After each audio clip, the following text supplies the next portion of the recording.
শাহজালাল আন্তর্জাতিক বিমানবন্দরে সৌদি আরব থেকে আসা হাজিদের প্রায় ১৫০টি লাগেজের মালামাল চুরির অভিযোগ অসত্য এমন দাবি করেছেন বেসামরিক বিমান পরিবহন ও পর্যটন প্রতিমন্ত্রী এম রাশিদুজ্জামান মিল্লাত।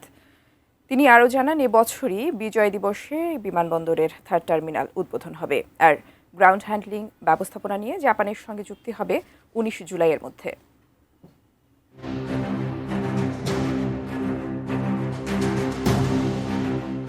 বিমানবন্দরে লাগেজ কেটে যাত্রীদের মালামাল চুরির অভিযোগ নতুন নয়। তবে সম্প্রতি ঢাকার শাহজালাল আন্তর্জাতিক বিমানবন্দরে সৌদি আরব থেকে আসা হাজিদের লাগেজ কেটে মালামাল চুরির অভিযোগ উঠলে সামাজিক মাধ্যমে ব্যাপক সমালোচনা হয়, যার ফলে অভিযোগ যাচাই করতে তদন্ত কমিটি গঠন করে বেসামরিক বিমান পরিবহন ও পর্যটন মন্ত্রণালয়। মাননীয় প্রধানমন্ত্রী এ ব্যাপারে আমাদের সঙ্গে সঙ্গে নির্দেশনা প্রদান করেন। বৃহস্পতিবার সচিবালয়ে এ নিয়ে এক সংবাদ সম্মেলনে বিমান প্রতিমন্ত্রী এম রাশিদুজ্জামান মিল্লাত জানান, উড়োজাহাজ থেকে যাত্রীদের হাতে পৌঁছানো পর্যন্ত পুরো সময়ের সিসিটিভি ফুটেজ বিশ্লেষণ করে লাগেজ কেটে মালামাল চুরির প্রমাণ পাওয়া যায়নি।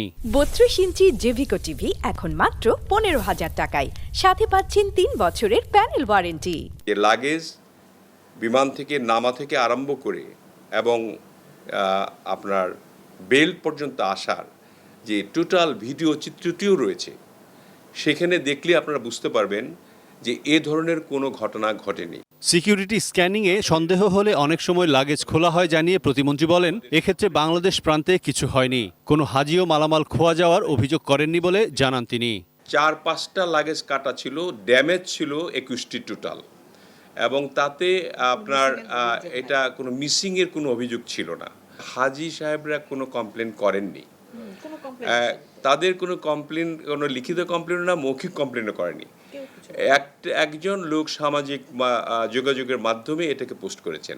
বিমান প্রতিমন্ত্রী জানান, 3rd টার্মিনাল চালু হলে বিমানবন্দরের অব্যবস্থাপনা কেটে যাবে। যদি আমরা কন্ট্রাক্টটা সাইন করতে পারি, ইনশাল্লাহ এই বছরের শেষের দিকে আমরা যেটা ধারণা করছি যে 16 ডিসেম্বরে আমরা 3rd টার্মিনাল উদ্বোধন করতে পারবো। যুক্তরাষ্ট্র থেকে বিমান কেনার বিষয়ে জানতে চাওয়া হলে তিনি বলেন, বাংলাদেশ বিমানের জন্য 47টি উড়োজাহাজ প্রয়োজন। সিডনিতে কোনো ফ্লাইট পাঠাতে পারছি না, বাঙালি আছে অনেক। আমরা নিউ ইয়র্কে পাঠাতে পারছি না, আমাদের জাপানে পাঠাতে পারছি না। আরিফ জামাল, এটি নিউজ, ঢাকা।